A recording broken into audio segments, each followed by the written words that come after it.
Say hello and welcome to Resistance Radio. I am John Kane. I am your host, and it is a pleasure for me to be broadcasting in New York City on WBAI and in Washington, D.C. on WPFW.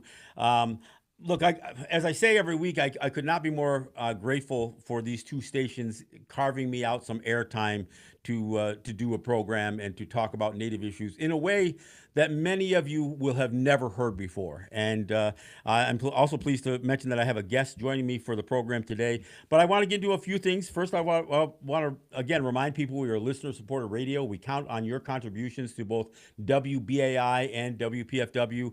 If you are listening in Washington, then I hope that you will go to their website, which is WPFWFM.org. Follow the prompts and make a donation to the station. You can make a phone call as well and do it via the phone by dialing 202-588-9739 or their 800 number, which is 1-800-222-9739.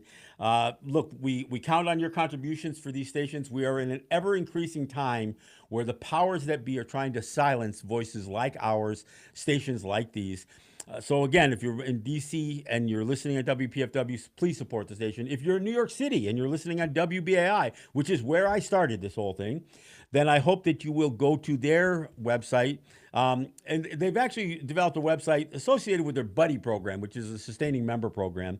And you can go and donate in a one-time fashion or on a regular basis by going to Buddy, that's BUDDY.WBAI.org, and make a contribution online.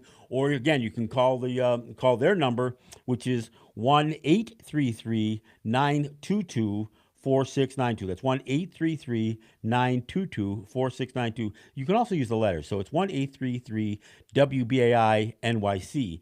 And you can follow the prompts to make a donation by credit card or your checking account.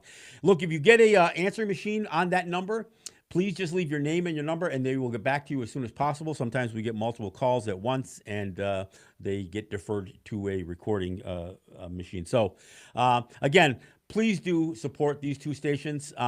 We do air this show in New York City on Thursdays and in Washington, D.C. on Fridays.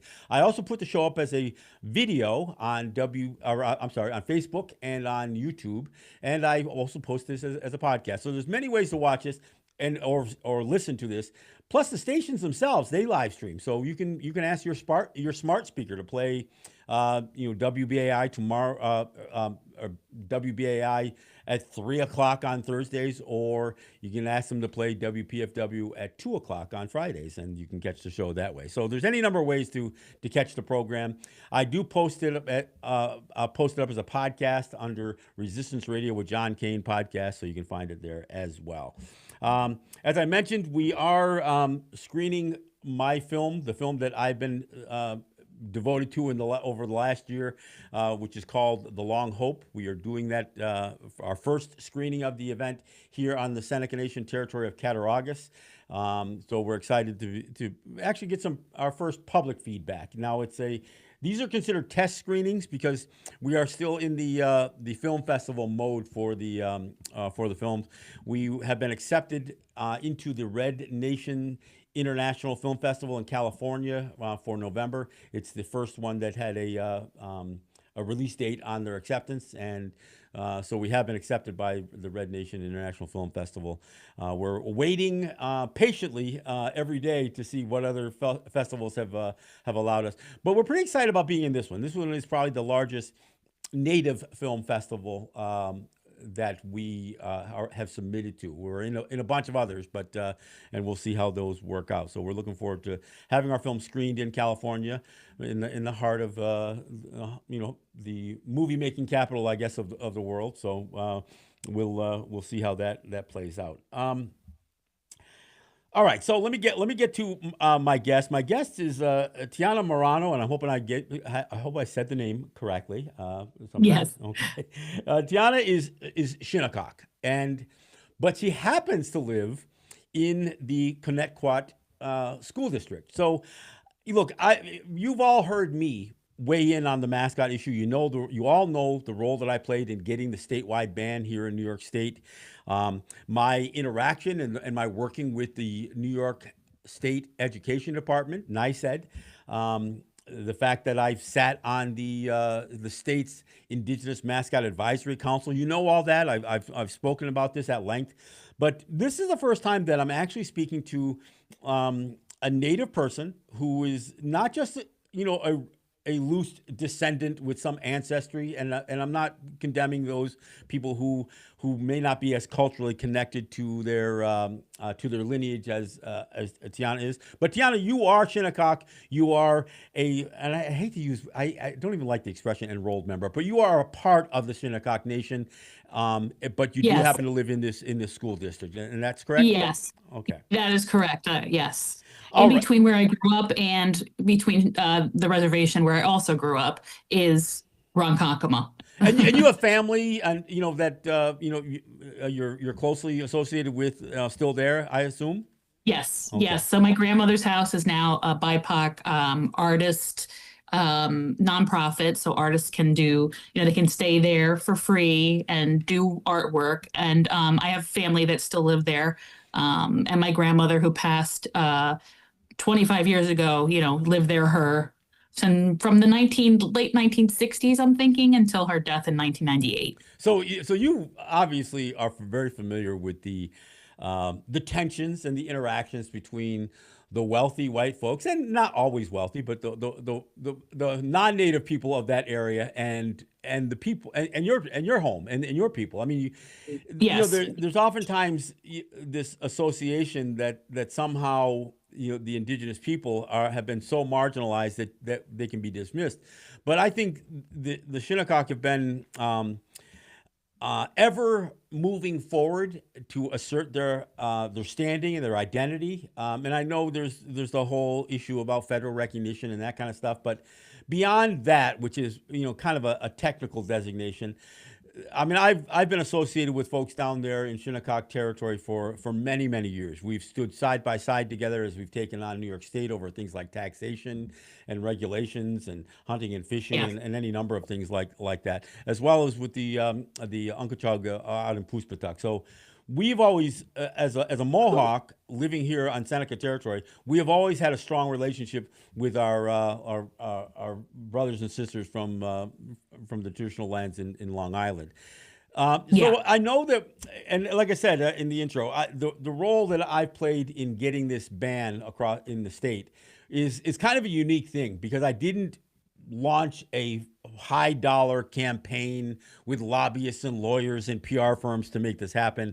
I took on my old school, and then once I got the education department to do a ruling against my school trying to bring back their native mascot, I said, all right, if you can direct one school, you can direct them all. And Dr. Rosa agreed with me, and she ultimately put together this ban, which was voted on unanimously by the Board of Regents of the Education Department, and so that's where we are. And of course, we knew that if there were going to be schools who were going to fight this, they were going to come from Long Island, just because you've got wealthy school districts down there, Yes. affluent school districts down there, with Yep. with predominantly, and when I say predominantly white, oftentimes it's in upwards of 70 to 80% white, and Yep. always upwards of 95 to 99% non-native. So, to be clear, you are like a real singular person in the Connecticut school district, because there's Absolutely. almost no one there that's native, and there's certainly no one No. there that's native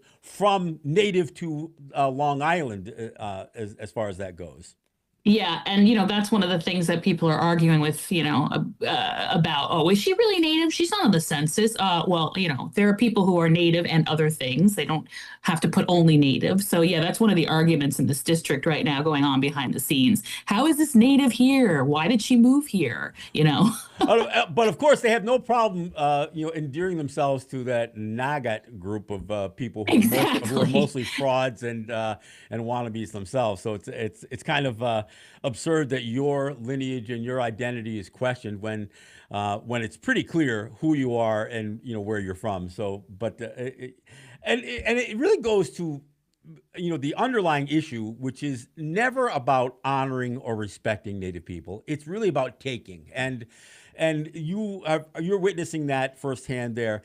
I do want Yes. to go back though, because I know when we first interacted on social media, one of the things that you had suggested that you weren't entirely opposed to the compromise to move to T-birds from Thunderbirds initially. This is No. something that you weren't crazy about it, from what I understand, but you saw how vitriolic this conversation was getting, and you thought this might be a way to soothe it. But you kind of moved away from that. So talk about that whole transition for you. Sure.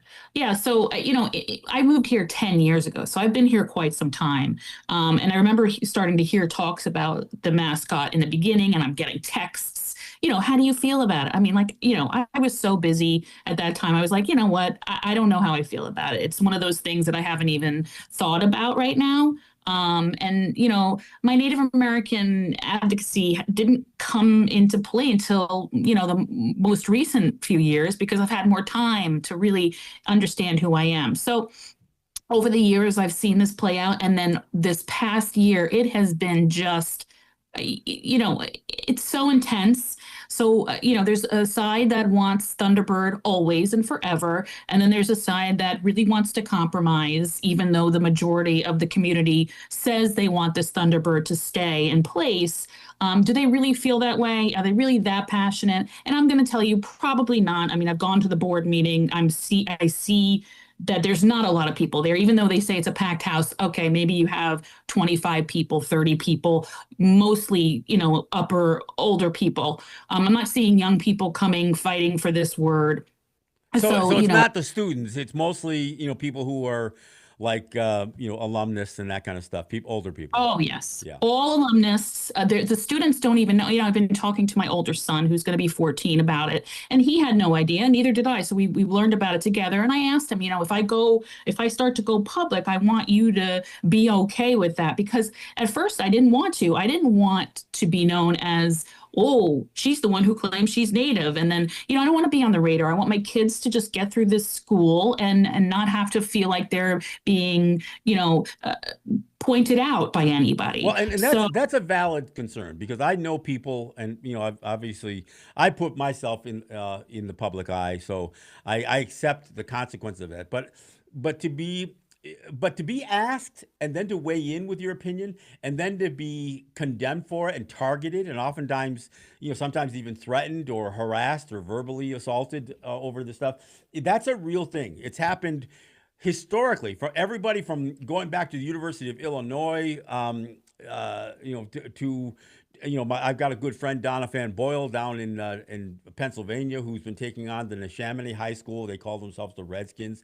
She has been targeted and threatened. When I looked at the ban that had happened in Maine, uh, I know that I know that some of the women who were involved there were threatened. They were actually threatened with physical and sexual assault for taking mm, on this issue. So to suggest that you are somehow exaggerating what your concerns were, you are not. And I know, speaking firsthand, what it's been like to be an advocate against something as popular with, especially with predominantly affluent white people. There's a challenge there. Now, well, let me ask this though: did you ever get a sense that there was any effort to in the district to understand what a Thunderbird even is, or where it comes from, why it's significant? Because obviously one of the things that's happened as of late is the district is trying to suggest that their use of Thunderbirds or T-birds, because they've been using that T-birds, shortened form of Thunderbirds for decades as well. But they're saying, well, no, it was never associated with native imagery, which is kind of an absurd thing to even suggest. But so Never. what are they really saying a Thunderbird is?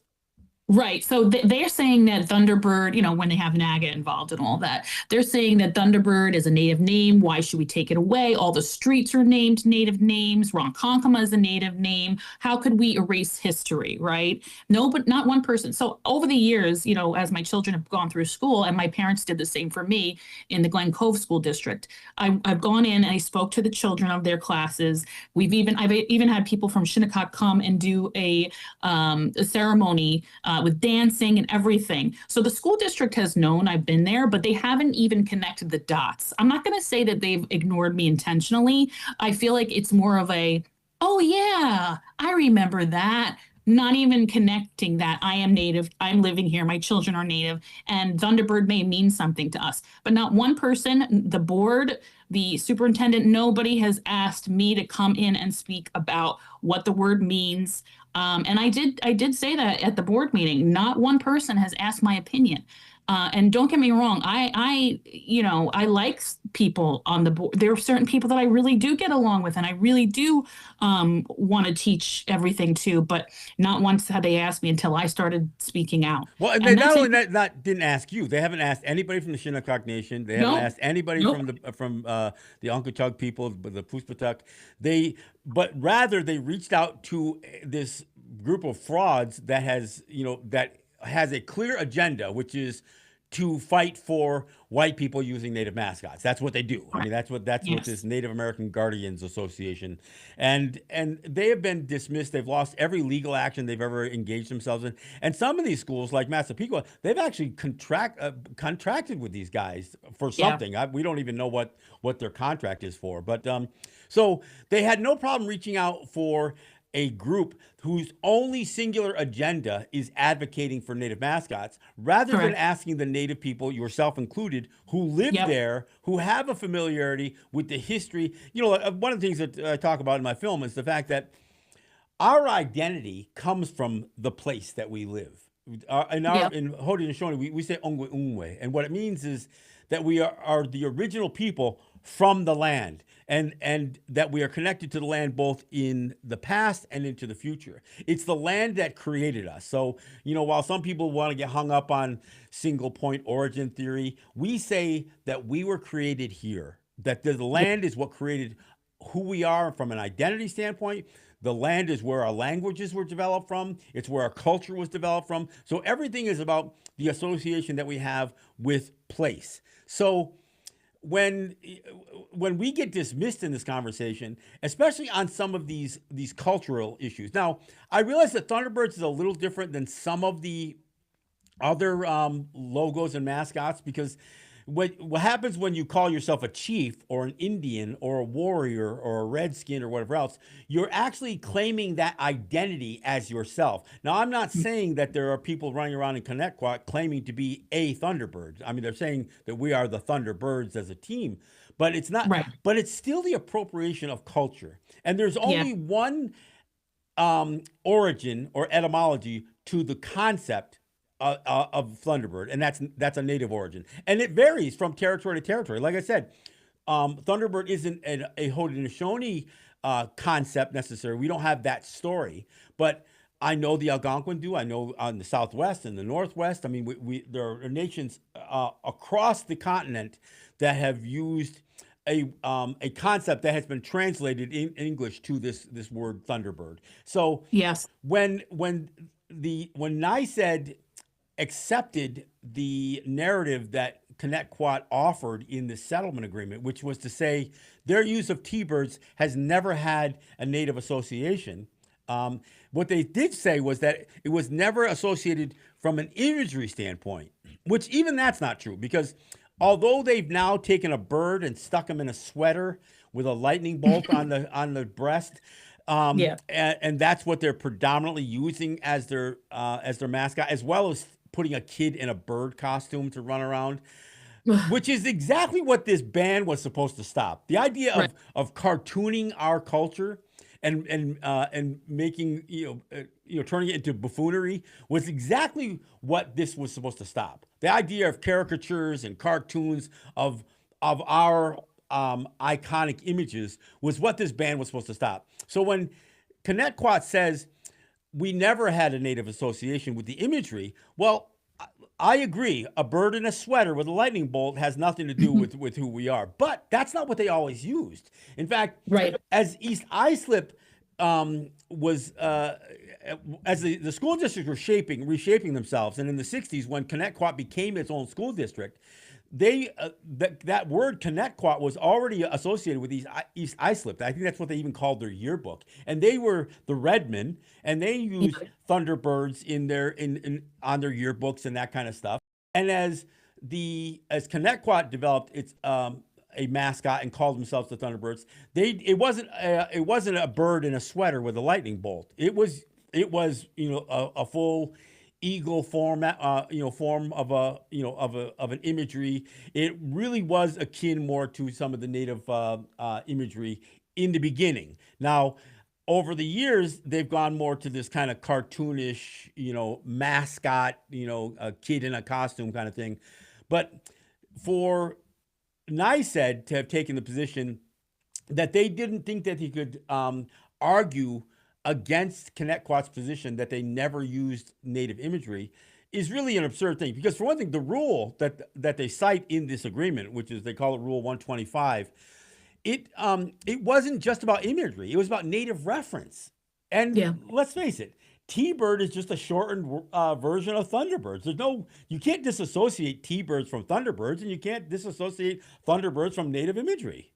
Right. And, the Shinnecock Nation, I mean, Henry Best was Chief Thunderbird. He was the one that brought forth the powwow that we have every year. Mm-hmm. He actually financially supported the whole thing.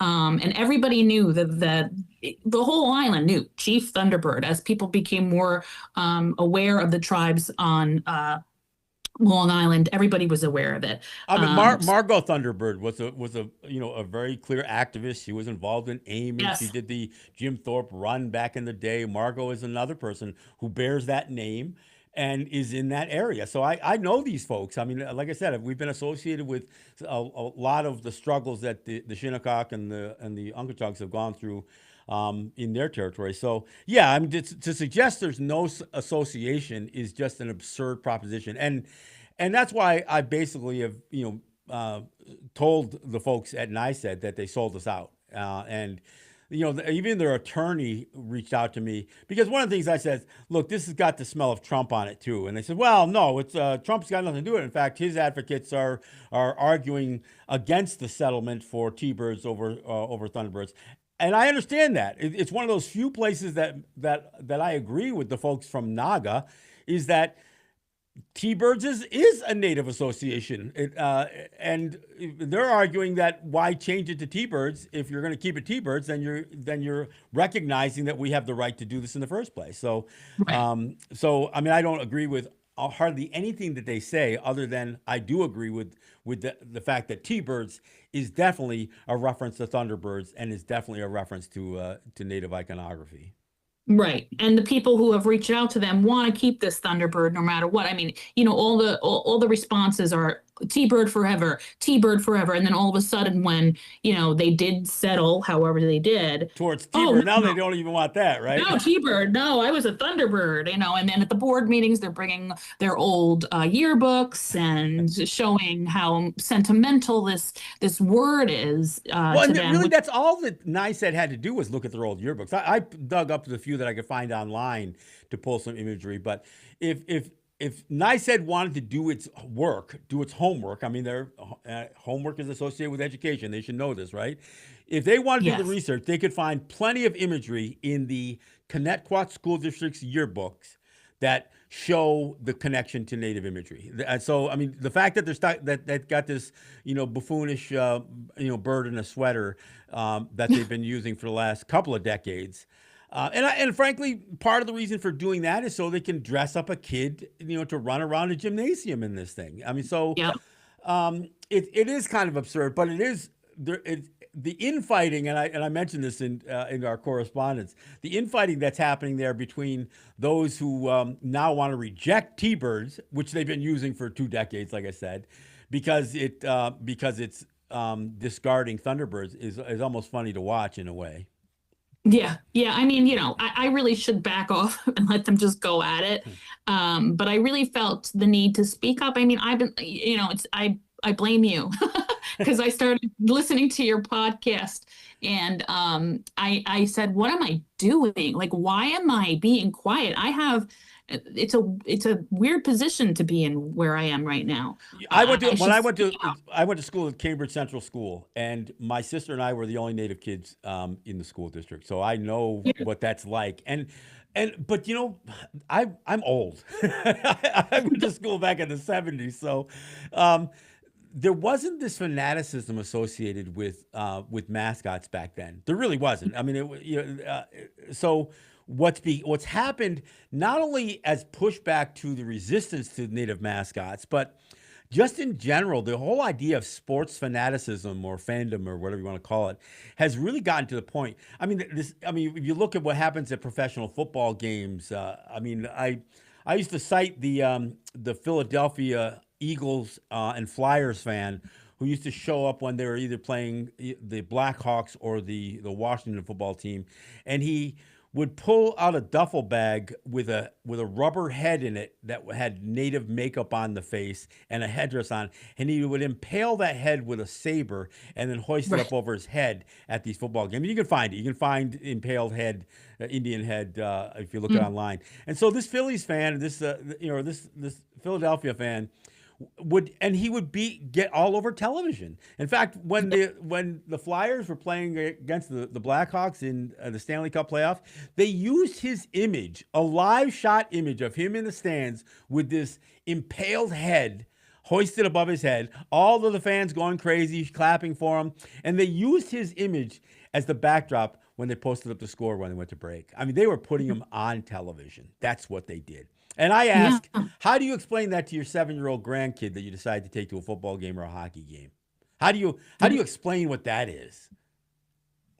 Exactly, exactly. And that's what I was thinking about my kids. I need to somehow show them that, I don't want it to be something that they, oh yeah, my mom was, native, but we didn't do that much. I'm starting to really want them to understand who they are. And that's why I think speaking up was important here. Well, and So, cartooning the whole idea of Thunderbirds takes away from what the story is and what the right, history is and what the culture is. And I'm not here to give a history lesson on this program right now on everybody's view of what a Thunderbird is. But as you and I spoke, I understand that most of what people interpret as our culture ends up being, oh, Indians believe this or Indians believe that. For one thing, I'm not an Indian. I resent the word, but the whole idea that they reduce our stories to these paganistic belief systems of ours, right, rather than understanding. No, these were stories they were anecdotal. They were stories to show the relationship between the powers and the life that exists in the sky, not just this mythological creature, the thunderbird. Oftentimes, people would say, well, you essentially have the thunderbird in the sky pitted against the crawling creatures of the earth, like the snakes and that kind of stuff. But see, that gets even into sometimes the good versus evil thing, which isn't what our stories were about. Our stories were always about balance. So the right, idea that we gave we almost amorphized the powers of the sky and the weather and thunder and lightning and all of that, and that those are actual life giving parts of nature. I mean, not only with rain, but even the balance of electrons from the earth to the ground and what it does chemically to preserve and promote life. That's all captured in our imagery, including images of things like Thunderbird and some of that stuff. We in my culture we talk more about the thunder beings, not necessarily the Thunderbirds. But what we talk about is how those are it's that power of the sky that enables and promotes life. It balances, chemical reactions. We talk about it. We talk about the lightning strikes of the earth, that Right. it has a physical attribute to it. It's not just one of these things. It's not just a natural phenomenon that happens that has no cause and effect. And so we capture in our stories, but non-native people don't get that. They never even delve in. They don't want to get it. They would rather just Right. create a cartoon image of our iconography, and and kind of poke fun at it in a way. And to me, if you're going to dress up a kid in a bird costume, which isn't, again, a thunderbird isn't a real bird. It is a mythological creature, Right. that we use for storytelling. But what they've done is something that is essentially, buffoonery and mockery. Right. And that's exactly, and Dr. Rosa knew this. She knows that that's the reason we put this band together. And me sitting on this Indigenous Mascot Advisory Council, and I don't remember who it was, but there was one person from Shinnecock. Harry Wallace from Poospatuck was on that council as well. And I know everybody that I've spoken to has opposed this settlement agreement. And I don't know if this is really a done deal. It's ironic because what NICE had basically told me, the representatives that I talked to, is that it kind of got taken out of their hands and placed on the lap of Letitia James and the Attorney General of the state, which, we can get into a whole nother subject on Letitia James, and we will. We'll talk a little bit about some of the other things that the Shinnecock are going through. But the idea that for all intents and purposes, I see NICEAD passing the buck here and shedding responsibility that they should take. And look, I don't want to diminish the fact that I worked with this organization, this agency, this state agency, to get a statewide ban, and that the vast majority, 99% of all the schools have gotten rid of it, their native mascots. We'll see what Right. happens with Massapequa. But I'll tell you, the other thing is, when I heard some of their folks from NICEAD saying, well, we felt this compromise put us in a better position to preserve the overall ban. I'm thinking, well, what does allowing Connetquot the use of T-birds have to do with preserving the overall ban? I don't see the trade-off. I don't even see how. I don't see where the scales are there. So that Well, suggestion is pretty weak as far as I'm concerned. yeah, and then what the argument now is that, okay, if we take the T-birds, then we're going to drop the lawsuit, right? I Right, think right. that's what. But the other side is like, well, if we can keep the T-birds, but we have to continue to fight for the actual Thunderbird. And there was a statement that said, hopefully in the future there will be a time. There was something like there will be a time where Thunderbird can come back, and that was like, why are we? I thought you settled. I thought things were, so we could quiet things down. Everybody would be happy and friends, and it's just a little strange to Well, it just me. makes you wonder, why are they so passionate? Why are white people so obsessed with this native imagery in the first place? I don't think That's what yeah, begs the question, right? I mean, and, right. and I always come back to this, and I just used to end this discussion with this, but I started kind of front ending my conversation on this, because we always just said, well, no, we were respecting you, we were honoring you by using your imagery or your name or whatever, by using you for a mascot. We weren't degrading you, and I'm not saying that was ever the intent, to degrade us, but the idea of being Right. used for a mascot is degrading. See, that's what people are Right. saying. Well, there's nothing derogatory about Thunderbirds. We didn't say there was anything derogatory about Thunderbirds, but I think taking our culture and putting a bird in a sweater is a little bit insulting. But that's a whole nother issue. But Right. but here's the thing I always ask. I says, well, how would you do that with somebody else? I mean, Hmm. there are incredible African Americans in the United States historically that have done an amazing thing. Everything from Jesse Owens to George Washington Carver to Harriet Tubman to Martin Luther King to Michael Jordan, Muhammad Ali. There are all these incredible Americans who were black or are Hmm. black. And so, how would you honor black people with a mascot? Right. Just give me one example of a name that you could use for your mascot. And if you can't think of one, it's because it's inappropriate. If you Right. can't come up with an image that's appropriate, it's because there is none. And if it's not appropriate to use black people for a mascot, then how is it appropriate to use Native people for mascot? Because it Yeah. isn't.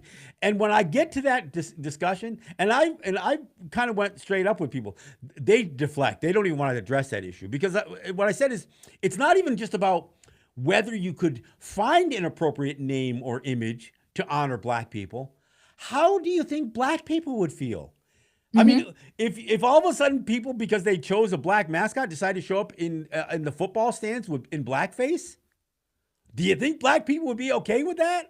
I mean, because Yeah. the vast majority of white people know that blackface is inappropriate, but they don't think Exactly. it's inappropriate to be red faced. They don't think it's inappropriate to dress up a kid as a Thunderbird and run him around a football field or a basketball court. So the hypocrisy and the is almost too hard to miss, but they do. And this is what I see happening in these communities. Native people are the only people who are used in this way. I'm not saying there's never been other people that have been used for mascots. They have. I mean, the Shriners, don't they? You know, they're like Asian. They take on Yeah. some sort of. I mean, so that's a little weird. But you know, but as a people, a political entity like Native people or political entities, because I don't consider us a race. We are a race Right. because it isn't so much about genetics. It's ancestral, but it's about culture. It's about um, uh, ethnicity. It's about place. It's about identity, and that's what they're taking when they do Yep. this. They do this mascot stuff, and I don't know how else to say it. I mean, I've used, you know, when I took on my old school in Cambridge, New York. Um, I dealt with all the issues, you know, about how historically, you know, people always had this love-hate relationship with Native people. They love the idea, they love the story of Native people, but we were in their way. So Yeah. I mean, the ironic part, and I always get to this one too, is that at the same time, including Connetquot, which adopts this mascot in the 60s, residential schools were still a thing. Kids Yeah. were still being ripped away from their homes and their families and their territories, their communities, sent off to these schools to have the Indian killed in them. That was the expression: "Kill the Indian, save the man." In fact, I got to mention it because I am recording this video. I got my um, "Kill the Indian, Save the Man" T-shirt on. I said it's not just a metaphor. Metaphors don't require graveyards. My friend Ralph got this shirt printed up for me. We are screening the film, and that's one of my lines in the film that I produced, Long Hope. So, but the irony is that Native kids were having their identity stripped from them, while white kids were adopting Native identities as a part of their school upbringing. I mean, you can't Right. make this stuff up. And and I got to tell you, when um, the news started breaking about all of these unmarked graves that were being discovered on the Canadian side. They didn't even start looking for them on the U.S. side, by the way, but on the Yeah. Canadian side, and we're close to 10,000 grave sites that have been discovered with ground penetrating radar on the Canadian side alone, and the vast majority haven't even been looked at yet. But Right. that's where we're at now. When that news started breaking, I felt like, nah, some of these schools are going to realize how inappropriate it was that they've appropriated Native identity while kids were being killed or died in these schools. You know, Yep. these numbers are going to rack up, and I had enough faith in humanity to think that the vast majority of people were going to say, yeah, this is inappropriate. The problem is, I was wrong, and Yeah. the majority of people in Connetquot are still fighting. Well, at least the vocal majority, put it that way. We'll call it the vocal majority. They're still fighting hard to keep this stuff in every school. Part of the Yeah. reason I pushed for a statewide ban was because I saw how vitriolic these conversations got in each district. I figured there was going to be school boards that once they got the ban issued to them and the mandate was to get rid of it, they were going to like wipe their brow and say, "Man, I'm glad we didn't have to deal with that. I'm glad we just have to comply." But you got some of these guys who kind of make their public state their whole identity, like that one crazy woman who used to be on the board who isn't anymore, I guess, who Yeah. making all the noise down there. I mean, this is her life, fighting to be a Thunderbird. It's like, are you freaking kidding me? What? Somebody should. without even inquiring, without even asking, without even reaching out to Shinnecock or nothing. Yeah. No, no, without it, that is their whole identity, and that's what baffles me. And not even understanding, and I wasn't even taught about Native schools. I wasn't. Is it even in the It, w- education no, system? it's hidden. In fact, Exactly. I don't know if you knew this, but Kathy Hochul came out here to Seneca territory. I'm not a big fan of Kathy Hochul for a variety of reasons, regardless of her Yeah. political party. I don't know, but she came out and did a formal apology, much in the same way that Biden did when he went out to Arizona in the last election cycle. But she came out here to apologize for one of the state schools that existed here, the Thomas Indian School. And she basically said that she was making a commitment for this to be taught in schools in the curriculum. But if you're cutting education budgets left and right, both at the federal and at the state level, where is that going to come from? Where are you going to come up with the resources, and who are you going to rely on? Because it's a funny thing, and I don't begrudge Jewish people or black people, but if you're going to teach about the Holocaust, you would rely on Jewish people to help put that curriculum Right. together. If you're going to talk about black history, you would rely on black people to, black historians and academics too. But most of the stuff that's taught about Native people is coming from white professors, from Yep. from the white experts on who we are. They aren't coming to us. Part of the Nope. reason, again, part of the reason I did this film, The Long Hope, I wanted to show people that we know, we understand what the deal is. So the fact that people have tried to characterize us as somehow ignorant, and I said that flat out, to the folks at NICEAD, you must think we're stupid. You must think that we are really ignorant to accept T-birds as a departure from Thunderbirds for this school. And Right. everybody in Connetquot knows, not just those Nugget fans and those guys, but everybody in Connetquot knows that T-Birds is a derivation of Thunderbirds. They all know it. Yep. And everybody at NICEAD knows it too. So for them to say they didn't think they could win that argument, or they were trying to avoid costly litigation, you know what? You guys spend money on crap that most of us couldn't even imagine. So the idea of Right. defending your stance on the ban is something that was going to come with the territory. And you know what? You've already beat these guys in court most of it, on every turn. There's not one person or not one fight to overturn a ban. And Nugget was involved in a bunch of these things, even in Colorado. They've lost every case. Most of Right. the time, they are regarded as not even having standing for a variety of reasons. Not the least of which is most of them are frauds. Most of them aren't even really native, Yeah. and the few that are they come from nations that have always taken a stance against this thing. I mean, and I got to tell you, the fact that Massapequa and Linda McMahon from the Trump administration is suggesting that the ban is a violation of civil rights is just so absurd, because it's the U.S. Commission on Civil Rights that first brought up the idea of a ban. In fact, Right. when Richard Mills, who was the Commissioner of Education back in 2000, issued the first order for schools to get rid of this thing, and this is like 2000, 2001. He did it on the heels of the UN, or the U.S. Commission on Civil Rights, condemning the use of native mascots. So, I mean, I can't even understand how NICEAD or the attorney general of the state, how any of them can't see that beating this thing back is a slam dunk. And Right. and I couldn't even imagine. In fact, McMahon and Trump, they were trying to push the DOJ to bring this civil rights complaint to a judge. I don't think any judges have even accepted the complaint yet. So, Right. and Right. they'd be fools to do it in the first place. But I just can't get past all of this stuff and Well, the is absurdity ISIS of it all. scared of something? I mean, to me, what are they so afraid of? I see. Uh, This is the reason I went to NICEAD in the first place. It's as opposed to trying to push this thing through the state legislatures. I was trying to avoid the politics. I knew this the whole thing with cancel culture and wokeism and Trump and anti DEI and anti critical race theory. I knew all that stuff was going to get folded into this stuff. And people are. Let's face it. Politicians have one concern: getting reelected.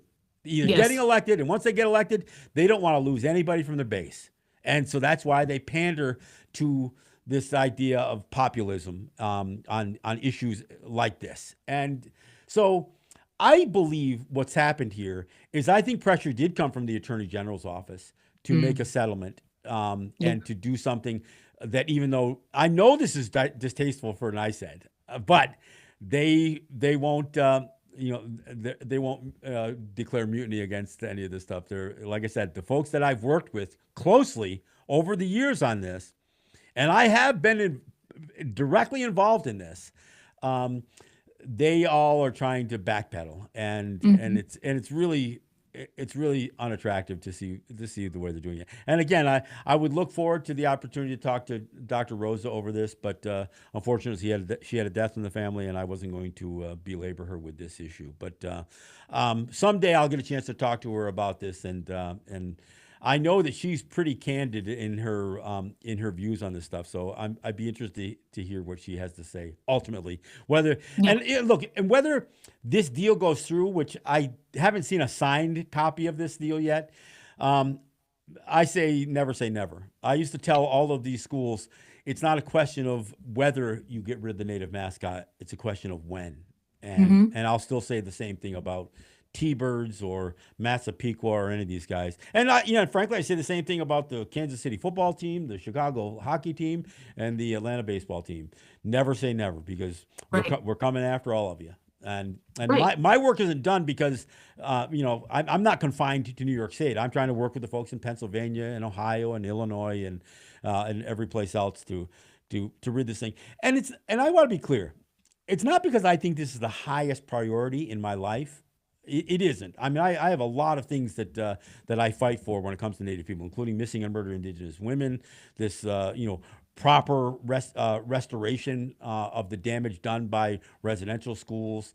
The poverty that exists on our territories. Fighting for our autonomy and freedom in our territories to not be subjugated by the United States or the states. I mean, all of these things. I have been on the front lines on everything from tax battles to territorial disputes, and I will continue to. I'm not just a radio host. This is what I do. And when you do get a chance to see our film, and we are going to bring it out to Long Island at some point. Again, it's called The Long Hope. I've posted a few trailers. By all means, take a look at that. But I Great. want to get onto one. We got a few minutes left. Uh, I can't believe that this Shinnecock Monument fight is still going on. I can't believe it. For those who aren't familiar, the Shinnecock decided that they were going to put up these rather pretty good sized towers that they call monuments. Others are calling billboards, electronic billboards, and they're kind of a combination of both. They are there to signify to travelers going down the Sunrise Highway that you are crossing through Shinnecock land. That's what those signs are there for. Now, they've created a revenue stream by selling advertising space on these electronic billboard portion of these things, but they call them monuments that are basically a tribute to their territorial integrity. That's what these things were built for. Um, Anybody can argue for or against the whole idea, but whether you like it or not isn't the point. The point is, did the Shinnecock Nation have the right to do it?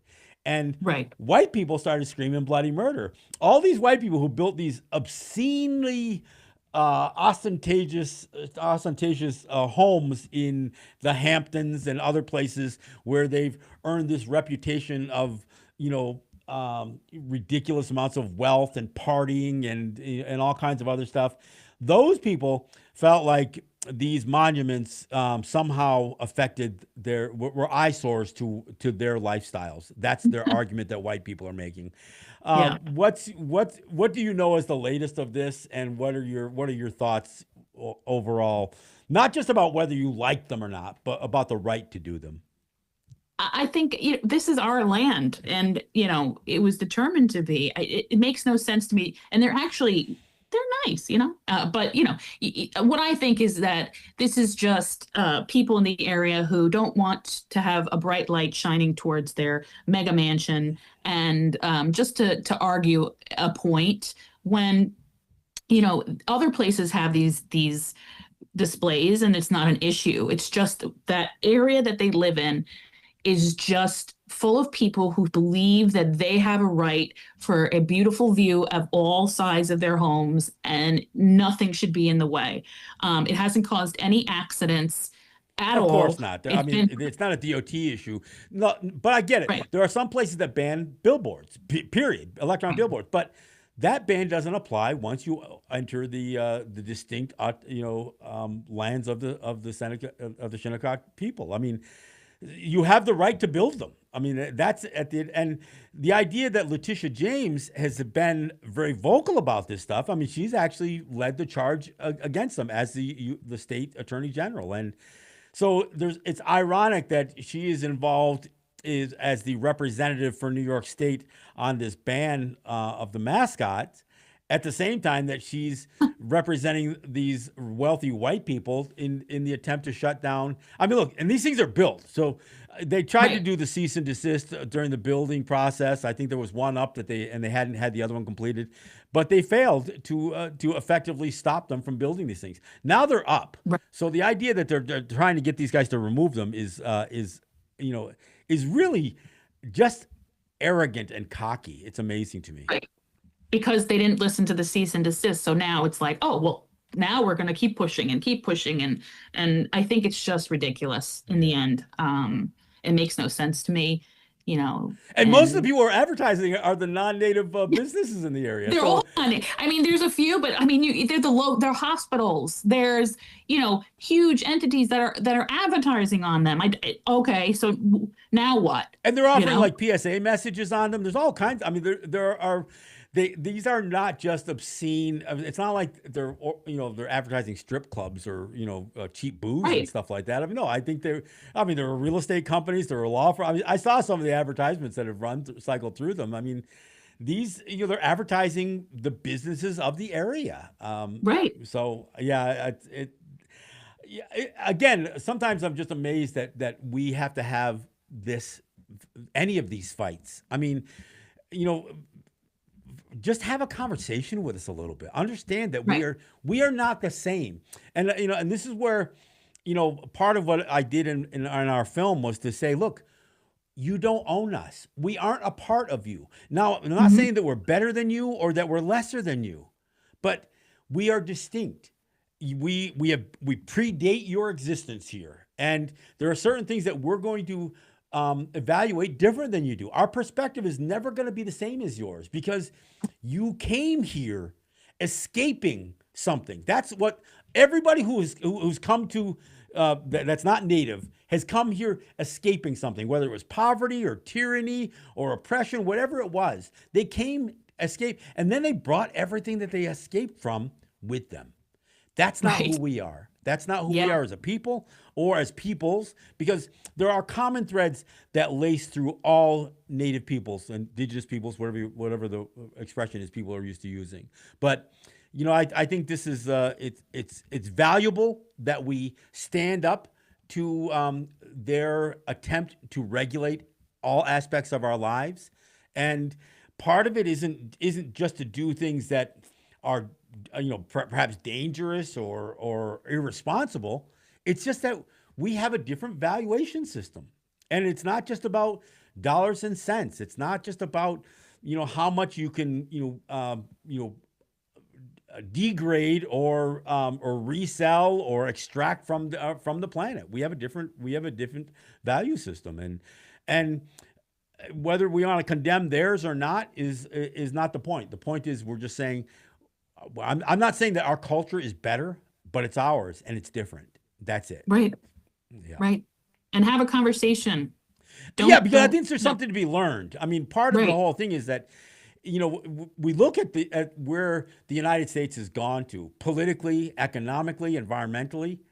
None of this stuff was our doing, and most of us are sitting back as we watch things continue to degrade again, politically, economically, environmentally. I mean, climate change is a real deal, and these guys did it. It was their system of capitalism. It was their system of ever increasing growth and expansion when we're on a limited sized planet. That's what's at the core problem here. And until people come up with understanding a little bit of our perspective, the perspective that we got from the planet, it's going to continue to they're going to drive themselves off a cliff, and they're going to take some of us with them, unfortunately. Yep. We're So going, we're on the ride. yeah.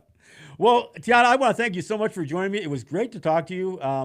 You Uh, too. Thank you. I look forward to running into you as we bring the film. I am doing. By the way, I'm screening Sugarcane, which is a film about the residential schools Yeah. at Hofstra on the day after Indigenous Peoples Day. So that would be October 14th. I'm going out to Hofstra to screen Sugarcane. So there's no flyer on it Okay. yet, but I'll posting on my social media pages.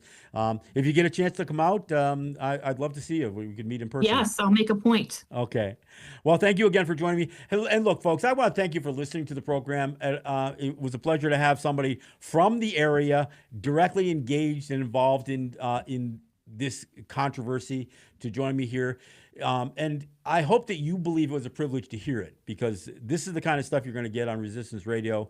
And that's why I'm glad to be on the air in Washington, D.C. on WPFW and in New York City on WBI. I want to thank you for listening, and I want to thank you for joining me. And I look forward to getting back to you next week. I am John Kane, and this is Resistance Radio.